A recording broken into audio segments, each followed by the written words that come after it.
Good morning students. आज हम लोग का एक नया विषय है और जो विषय है वो वैचित्र में असम से है और उस अध्याय का नाम है कार्बी।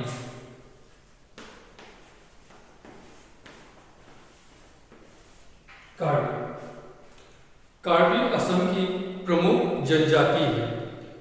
विश्वभर रामा ने अमेरिका के आविष्कारक कोलंबस के साथ तुलना किया है करते हुए कार्बी लोगों को असम का कोलंबस बताया था।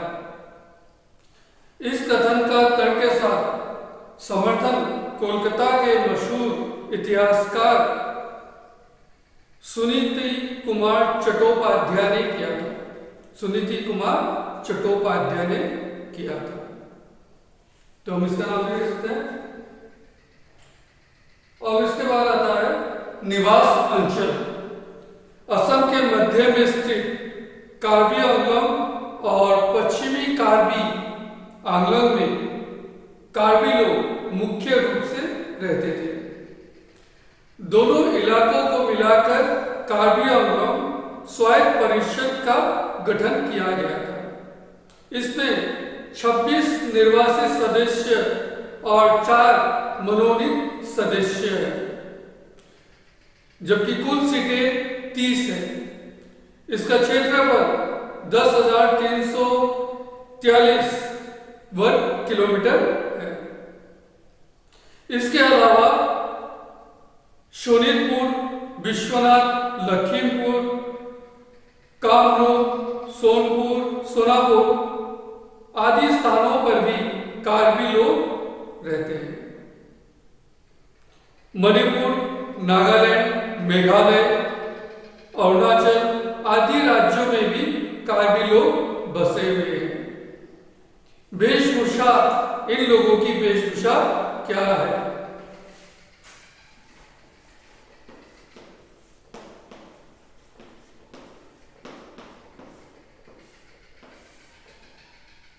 वेशभूषा स्त्री और पुरुष अलग अलग होते हैं। पुरुषों के वस्त्रों को घुटनों तक पेसलेंग, संग हंगधर, सई लकू यानी कि कार्बी जैकेट, पहो आदि कहते हैं। तो पहो किसे कहते हैं, आप इसके बारे में लिख सकते हो। पहो किसे कहते हैं?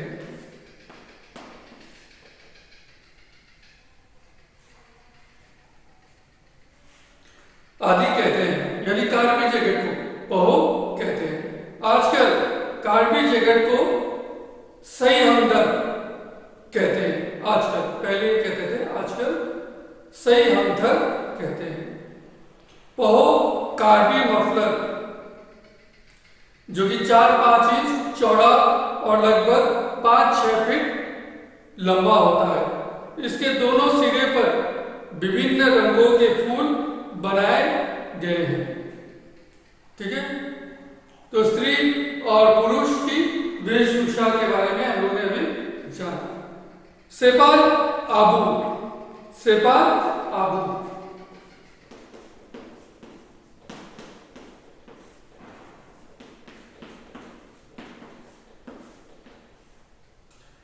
जो कि लगभग 3 इंच चौड़ा और लगभग 6 फीट लंबा होता है। दोनों सिरे पर कौड़ियों से जुड़े चमकीले कीले, माफ कीजिएगा, काले कपड़े होते हैं। इसका उपयोग युवक लोग करते हैं। यह आपका पुरुषों का है। और स्त्रियों के वस्त्र क्या है? स्त्रियों के वस्त्र पीनी, पैकक और वांकक। इसके अलावा पेसले, पे खंजारी, पे सारपी आदि प्रमुख वस्त्र भी होते हैं। पीवा, इसके बाद देखो पीवा,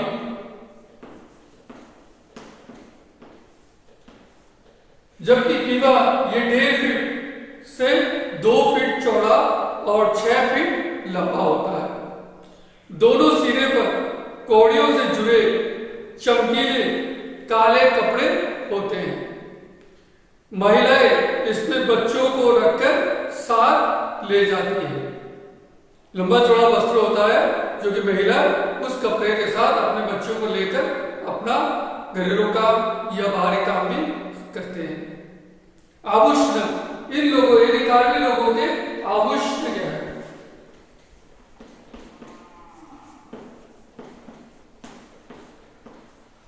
आभूषण लेख लिखी, नथेंपी, नलांगपंग, नजायसाई, लेख हुए, लेख पंखड़ा, लांग आवा, रई पंखड़ा, रई पाव, पई आदि इनके प्रमुख आभूषण हैं कार्बी लोगों। इसके बाद आता है उन लोगों के उत्सव पर। ये लोग अपने उत्सव पर किस तरह से और कैसे मनाते हैं और उन उत्सवों के नाम कौन कौन से हैं। इनके उत्सवों के नाम देखो, पेंग हेफो, रंग के, सजून आदि इनके आदि प्रमुख हैं। पेंग हेफो मैं लिख देता हूं, पेंग हेफो। दूसरा आपका है रंगकेर,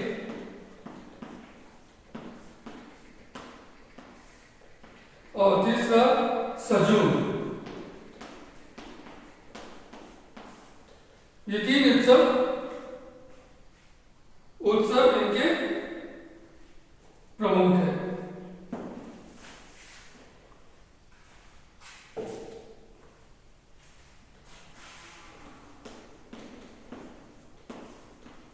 उत्सव हो या पर्व, ठीक है।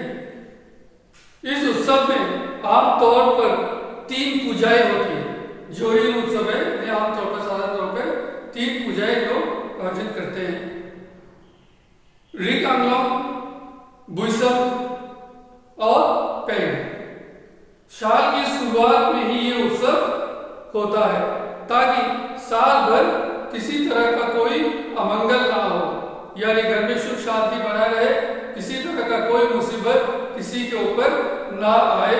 इसके लिए ये लोग इस उत्सव का पालन करते हैं और ये एक तरह से एक घरेलू उत्सव भी है जो कि घर के सभी सदस्य मिलकर इस उत्सव का पालन करते हैं। सजून उत्सव ये भी घरेलू उत्सव ही है। ये उत्सव हर साल नहीं मनाया जाता है, हर साल नहीं मनाते, बल्कि ये 4, 5 या 9 साल के अंतराल में ही मनाया जाता है। 4 साल, कभी 5 साल के बाद, कभी 9 साल के बाद इस उत्सव का ये लोग पालन करते हैं। रंगकेर उत्सव ये एक सामुदायिक उत्सव है। इसे गांव का उत्सव कहा जाता है। सामुदायिक मतलब समूह, पूरे लोग, सब लोग एक साथ जमा होकर इस उत्सव का पालन करते हैं। एक जगह में सब लोग जमा होते हैं, एकजुट होते हैं और इस उत्सव का पालन करते हैं। इसे साल के आरंभ यानी साल जब शुरू होता है, वर्ष की शुरू होते ही इस उत्सव का पालन करते हैं। पूजा का मूल वेदी यानी जो पूजा करते हैं, वो पूजा करने के लिए जो प्रमुख वस्तुएं जहां पर रखते हैं वो पूजा वेदी पर रखते हैं, जैसे कि पंछी हो या कोई बकरी या अंडे। ये लोग ये सारी चीज देवता के सामने समर्पित करते हैं और देवता की संतुष्टि के लिए उनकी आराधना यानी पूजा करते हैं। ये लोग देवता के सामने ये सब चढ़ाते हैं ताकि देवता खुश हो और उनके जीवन में या उनके गांव की सुख शांति बना रहे। गुट जो है कार्बी लोगों के 5 गुट है। जो गुट है वो 5 गुट है। कौन कौन से? 5 गुट है।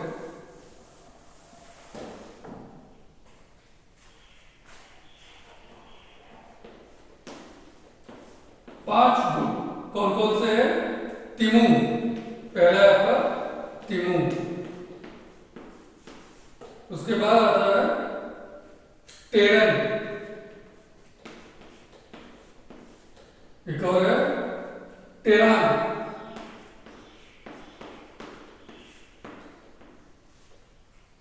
इंडी,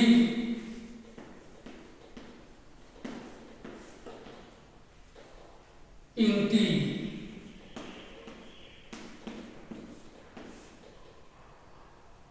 इंटी, ये 5 गुट है कार्बी लोगों के। टिबुंग, टेरन, टेरा, इंगी और इंटी, ये 5 गुट है। और इन 5 गुटों के भी कई शाखाएं हैं। कार्बी युवा महोत्सव, कार्बी युवा महोत्सव हर साल 15 से 19 फरवरी तक मनाया जाता है। और ये उत्सव तारालांसो डिफू शहर में आयोजित किया जाता है। यानी कार्बी युवा महोत्सव कब मनाया जाता है? कार्बी युवा महोत्सव, कार्बी युवा महोत्सव कब मनाया जाता है? ये हर साल फरवरी के महीने में 14 से लेकर 15 से लेकर 19 फरवरी तक, 15 से 19 फरवरी तक मनाया जाता है। 15 से 19 फरवरी तक इस उत्सव का पालन किया जाता है। और ये उत्सव तारालांसो किस शहर में मनाया जाता है? डिफू, डिफू शहर के तारालांसो,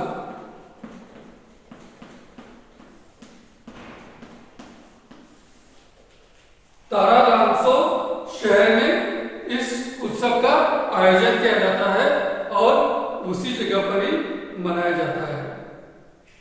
ये था हमारा कार्बी लोगों के बारे में, जनजाति के लोगों के बारे में। और कार्बी लोगों के बीच असम जाति जीवन के विभिन्न क्षेत्रों में इनका योगदान देते हुए आज भी स्मरणीय बने हुए हैं। कुछ विशेष व्यक्ति भी हैं कार्बी हम लोगों के, उन विशेष व्यक्तियों के नाम देखो।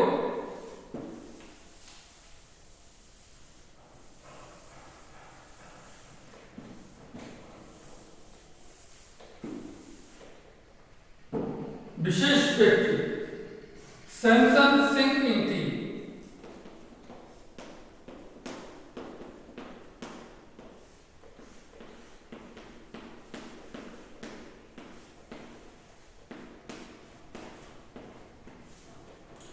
सैमसन सिंह इंटी विशेष व्यक्ति में है।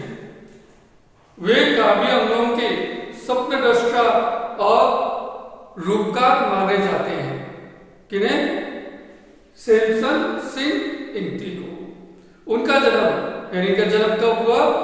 8 फरवरी को 1910 को पश्चिम कार्बी आंगलन के टीका पहाड़ नामक स्थान पे हुआ। इनका जन्म कब हुआ? 8 फरवरी को, 8 फरवरी 1910 ईस्वी को हुआ। कहाँ हुआ? पश्चिम कार्बी।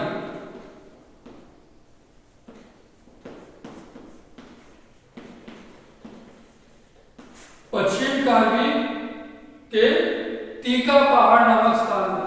कौन से पहाड़? टीका पहाड़ के नामक स्थान पर इनका जन्म हुआ। पिता का क्या नाम था? पिता का नाम था थेकुरक सिंह इंटी और माता का नाम रुत माधवी काजी तिमुंपी था। उन्होंने सन 1916 में गोलाघाट के मिशन स्कूल में पढ़ाई शुरू की थी। कहां में शुरू किया था? गोलाघाट के मिशन स्कूल में। और सन 1928 में गोलाघाट बेजबरुआ हाई स्कूल से इन्होंने प्रथम श्रेणी में अपनी मैट्रिक की परीक्षा उत्तीर्ण की थी। उच्च शिक्षा के लिए, आगे पढ़ाई करने के लिए गुवाहाटी के कॉटन कॉलेज में इन्होंने अपना दाखिला कराया, मगर स्वाधीनता आंदोलन के में भाग लेने के कारण इनको अपनी उच्च शिक्षा की शुरुआत वहीं छोड़ना पड़ा और उनकी पढ़ाई अधूरी रह गई। बाद में सन 1933 में सिलहट के मुरारी चंद्र कॉलेज से अंतिम परीक्षा अच्छे अंकों से उत्तीर्ण होकर वे कार्बी समाज के पहले स्नातक बन गए। कार्बी समाज के पहले स्नातक बन गए। फिर उन्होंने गोलाघाट के बेजगुरु हाई स्कूल में अध्यापन शुरू किया। सन 1933 में मिकी हिल ट्रैक का गठन भी किया। गठन होने पर ब्रिटिश सरकार ने उन्हें 1934 में नौगांव जिले के शिक्षा विभाग में उप निरीक्षक के पद पर उन्हें नियुक्त किया गया। उन्होंने कार्बी भाषा में पाठ्य पुस्तक लिखकर आश्रय माध्यम में स्कूलों में अतिरिक्त पाठ्य पुस्तक के रूपदान में पाठदान शुरू करवाया। उनके द्वारा रचित कुछ महत्वपूर्ण पुस्तकों के नाम है, कौन कौन से है? बिटूस अकिता, कालाक अकिता, टेपुरु और वपी। उनके रचित पुस्तक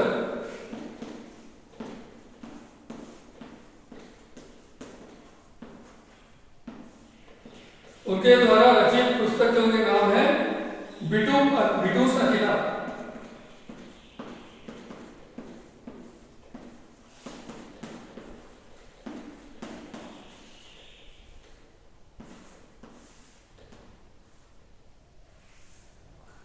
कालाका अकिता,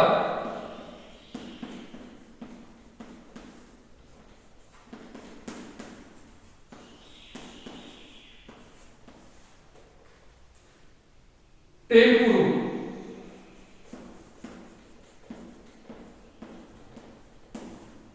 और वोपी।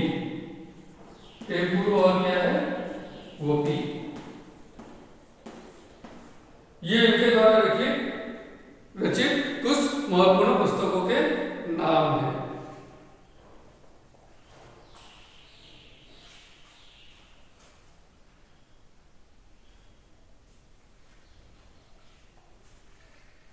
इसके बाद आता है हम लोग सामसिंग हुसैन।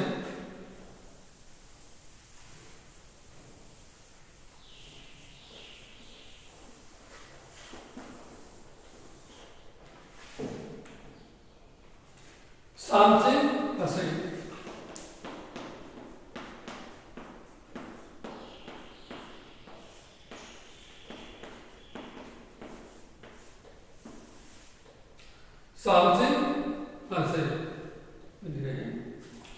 सामसिंग हुसैन लगातार लेखक, कवि, गीतकार, उपन्यासकार, सिनेमा निर्माता, राजनेता, साहित्य प्रेमी व्यक्ति थे। 18 अप्रैल सामसिंग का जन्म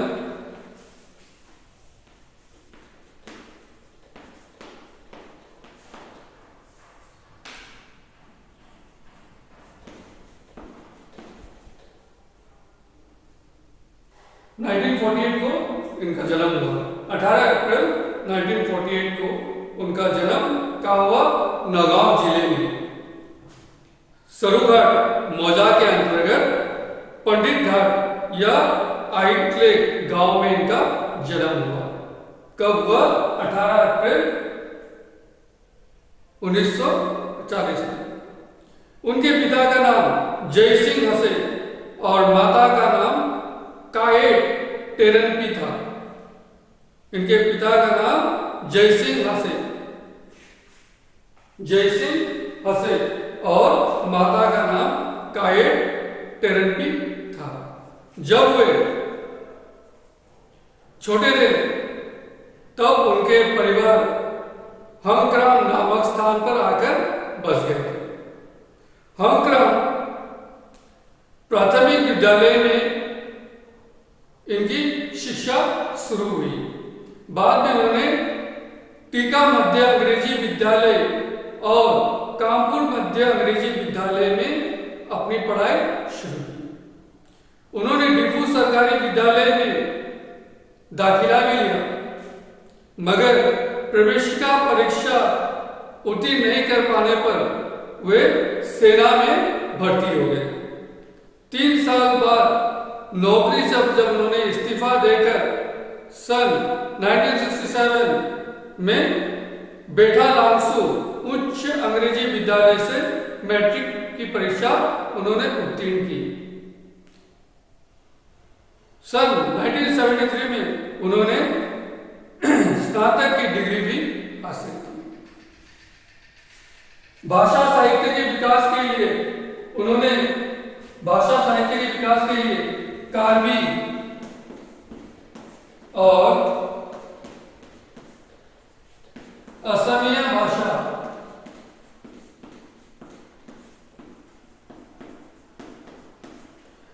भाषा में कई पुस्तकों की रचना की। उनके प्रमुख हैं ताई हमू,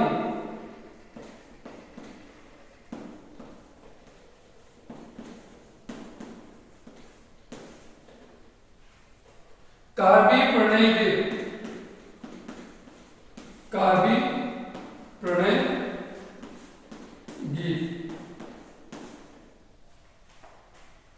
साबिन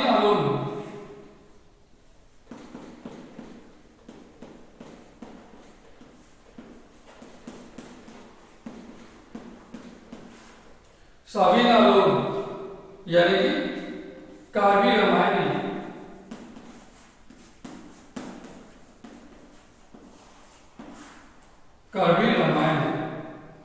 उसके बाद कुंगलिन,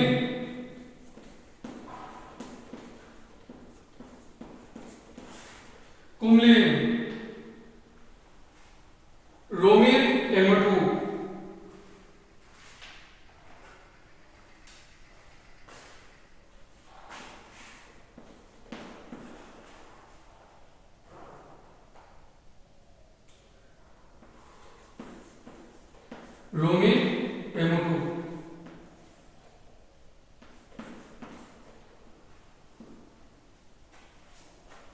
और उसके बाद कार्बी कविता भी है जिसे अनुदित, और शेर हंजिंग जो कि 1983 से 84 में कार्बी लाल मतेया में कार्बी साहित्य सभा के सचिव और सन 1984-85 में उन्हें अध्यक्ष भी चुना गया।